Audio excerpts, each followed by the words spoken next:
went to law school. Yes. You worked hard to be part of the legal system. You are a lawyer by profession. Correct. And you were a prosecutor for many years. Yes. Are you not worried about possible ramifications in the future for you? A possible impeachment or being tried in the international court? Good question. Before you can begin, you must determine that I have committed a crime in my country. That I have committed mass murders in my country and then charged with that. There can be no ramifications when I say that I will kill you if you destroy my land. It's a legitimate statement of any general, of any wartime president, of any tribal leader to say those things.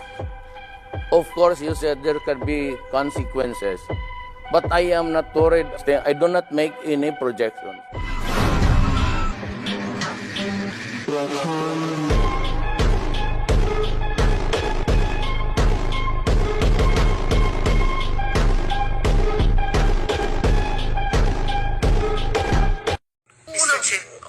Talagang niyayari ko.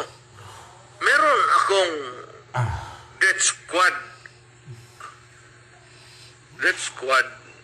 Pero hindi yung mga pulis. Sila rin yung mga gangster. Yung isang gangster, utusan ko. Patayin mo yan, kaya kung hindi mo patayin yan, patayin kita ngayon.